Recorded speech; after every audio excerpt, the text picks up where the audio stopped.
Here are 3 more common problems with ollies that keep people from reaching their full potential. In my previous video called How to Ollie Higher and Better, I mentioned 3 common mistakes, which were improper back foot placement, not understanding what the back foot actually does when you pop, and problems with timing. In this video, I'm going to focus more on what to do with your front foot when you slide it up the board, how to shift your weight so you can get a more leveled out ollie, and in general, how to pop harder and higher off of your back foot. Now, whether you're popping your ollie a few inches off the ground or 30 feet in the air, the same fundamental rules apply. The first most common mistake I see is people not following through when they slide their front foot up towards the nose. This is usually caused by a mix of not focusing enough on what the front foot is actually doing, and also having improper timing, which doesn't even allow your foot the time to go up the nose. A lot of the times when beginners are starting off trying ollies, they pop the board and slide their foot up, but it doesn't get much further than the bolts. While it's still possible to ollie like this, you're going to end up with a rocketed ollie that doesn't level out at all. One of the main reasons why your board curves up at the nose is so that when you do tricks like an ollie or a kickflip, your front foot will have something to catch onto in order to pull the board forward and up into the air. So naturally, if your foot isn't getting up to the nose and it only gets as far as the bolts, you're not going to have any leverage to pull the board up and level out the back. But in order to get to the point where you can pop the board hard enough that your foot actually can slide up and catch the nose, it's going to take a mix of making sure that your back foot is popping the tail hard enough and that you have the right timing down. So let's take a look at the back foot for a second. Now, I already mentioned in my previous video that the proper positioning for your back foot is to have the ball of your foot on the center of the tail. That's step number 1. Step number 2 is understanding that when you pop off the tail, what you're really doing is simultaneously pressing down and jumping off of your back toes.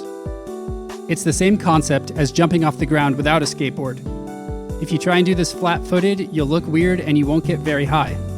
But if when you jump, you're jumping off your toes, you're going to get a lot more height. So apply this concept to your back foot when you're trying an ollie. You have to make sure that when you're pressing down with your back foot, as soon as the tail snaps off the ground, you're jumping off your back toes and lifting your leg up. And now that I think about it, you'll hear that in almost every how to ollie video. They'll say to press down on the tail with your back foot and then lift it up into the air. But I think that a better way to think of it is that you're jumping off your back foot and lifting your whole entire body in the air, and your leg just happens to be part of it. It's important to realize that when you slam down on the tail with your foot, you have to make sure you remove your foot from the tail, or else the board is just going to lift up on the nose and not really go anywhere. The second point I want to make is that skateboarding is just physics.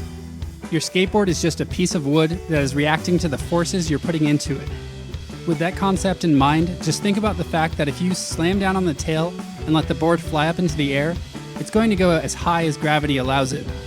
And this is where your front foot comes back into play. When you pop the tail and then you slide your front foot towards the nose, your front foot doesn't slide forward in a motion that's parallel with the ground. It goes upward and forward in a diagonal motion. And it's going upward because you've jumped off your back foot and your whole body is going up into the air, like I said before. So with your board wanting to just fly straight up into outer space, the only thing that's going to keep it level and not flipping over is your front foot. Basically, after you've popped, the control of the board shifts from your back foot to your front foot. Your front foot is just rising up into the air and jumping forward with your body. And it's your front foot that continues to drag along the nose, pulling the board forward and up into the air. And then once you've reached the peak of your jump, your front foot will continue to move forward and a little bit downward, which will cause the tail to come up and hit your back foot. Now, the last main point I want to talk about is how to shift your body weight. One of the most common problems you see when people are trying to learn how to ollie higher is that their weight is too far towards their back foot. This will negate all the steps I said before and will keep you from ollieing high enough to even have the chance to level out the board. There is a reason why it's easier and better to learn ollies while rolling. And I think that's because you're already moving forward towards your nose, so when you pop an ollie, you either have 2 choices. You're leaning back too far and you just kick the board away, or you pop off the tail and shift your weight forward towards your front foot. And it's the latter motion that we're going for here. Now, that doesn't mean you can't learn or practice ollies while standing still. It just means that you have to use the same mentality as if you were rolling. This means that you're standing on your board with both feet with about equal pressure on both of them, and then after crouching down, when you're ready to pop off the tail, your weight shifts to your back foot in order to pop off the ground, and then once you've jumped off your back foot, your weight releases and you start shifting it towards the front of your board. This allows the tail to come up and for you to start to level out the ollie by pushing your front foot forward. So if you mix these three main concepts together, it should turn all into one fluid motion. An ollie is really a bunch of little movements which are closely timed together in order to create one big motion. And just performing one of these steps incorrectly or with bad timing can cause the whole thing to fall apart and lead to ollies which aren't so great. So if you're just learning how to skate, or you're a beginner, or you're just working on your ollies in general, I would suggest going and watching my How to Ollie video. That should cover all the fundamentals about getting started with this trick. Next, I would move on to my How to Ollie Higher and Better video, which should help clear up some of the mistakes which you may have learned along the way. And then finally think of this video as another supplement to further explain the mechanics and what's important behind an ollie.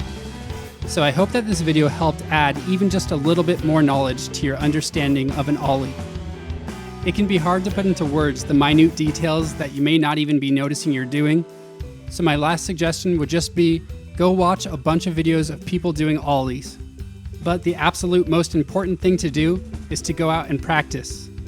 So keep practicing, keep developing, and you will get better. Thank you for watching, and you can like and subscribe if you want.